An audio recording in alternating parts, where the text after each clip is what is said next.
Hey, it's Roger from Napa Firewise. I'm out here with our friends from Napa Pasture Protein.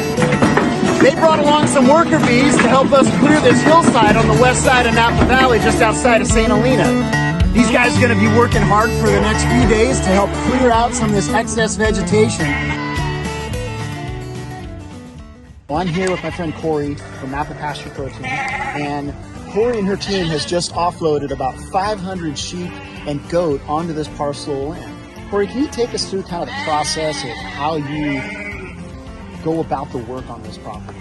Sure. So the first part of it is to come out and evaluate what kind of foliage we have here, determine whether goats or sheep, or in this case goats and sheep, and we make a plan from there and bring the animals in and put a shepherd with them, especially with a group as big as what we have here. We'll move the animals in small acres so that they do an intense graze and we get a more uniform, clean job versus typical pasture animals that just pick their favorite. So in this particular job, I believe we got about 80 acres up on this hillside. Yeah. This spot we're in right now, you've got fenced off, as I understood, is about an acre? Yeah, just a little over an acre for the first landing pad. And how long will these animals be on this 1 acre of land before you move them to the next section? Most likely about 12 hours if we're lucky. So these guys are going to clear out all this ground fuel in about 12 hours. That's amazing on an acre. Yeah. Cool. And how long total are you going to have these animals on the job site? Yeah, so we're estimating between 30 and 45 days, depending on how quickly they move through it. I would say if it's a lot like this, probably closer to 30. One of the benefits that we talked about with forest management, obviously we do prescribed burning, and that burning actually puts nutrients back into the soil. These animals are doing the same thing right now, aren't they? They are. So they're doing it in a couple different ways. So first, they leave behind little nitrogen deposits, which are great for everything growing here. And the second is the way that their hooves work. It helps break the crust of the ground up, and it'll help with water retention and kind of reduce some of the erosion that happens when the crust is firm and water just sheets off of it. Yeah, you can see some of this already where we're standing where the animals came through. Oh, look, here's some nitrogen deposits here. And you can see the ground's already being aerated by these workers. So pretty cool process. Again, this is just another option for homeowners, but we think this is really special. It's a very organic, natural way of managing this fuel load that we have.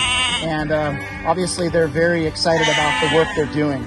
I'm standing here with Pam from the Spring Mountain Fire Safe Council. Pam, you got to be pretty excited to be out here seeing this project finally come into fruition. Definitely. Tell me how you guys formed the Spring Mountain Fire Council. How did that come about? Great, fair question. Out of the glass fires, a whole bunch of us here at the lower portion of Spring Mountain came together and we fought the fire together along with the professional firefighters in the area. We each had been doing a little bit of work here and there in a patchwork previously, but the fire made us realize that if we could coalesce our efforts and really bring it together with some focused projects that CAL FIRE Directive suggested as the most strategic way to fight or prepare for fire in the area, we thought that would be a better use of our time going forward. Absolutely. So it's kind of coming together as a team. Yeah. Teamwork makes the dream work, right? Yeah, for sure. So after the Fire Safe Council was established, and I'm sure you guys were looking at your properties and everything that was up in your part of the woods where you live and saying, where are critical areas? Where are those target hazards at? We found this spot. Yep. Right? So it's about an 80-acre section of land that kind of is all part of different landowners up here. Correct. This costs money to do it, though. Yeah. How did you guys get funding for this? How did that happen? So we identified the project in conjunction with Eric at CAL FIRE. We figured out that this 80-acre swath really needed some kind of brush clearing to be done, as well as down the road then a sort of a multi-year strategy of possible timber removal and maintenance. And so with that, we went to the Bill Dodd fundraising party with this project in mind, and we were given the grant for it to cover most of the 80 acres and then the other 20 acres being funded by certain private landowners as well. So, yeah. Well, again, congratulations on making this project a reality. It is a lot of work to get these different organizations come together. And thanks for chatting with us today on this. Thanks, Roger. Glad you guys are here. So as you can see, a lot of people were involved in the creation of this project and getting it off the ground.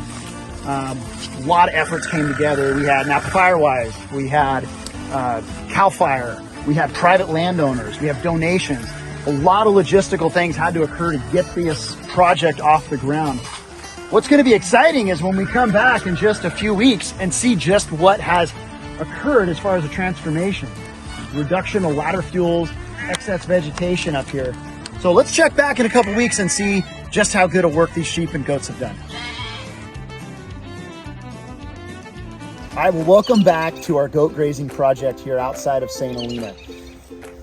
As you can see, a lot of those ladder fuels that we noticed before when the goats first got here are gone. We're down to bare mineral soil.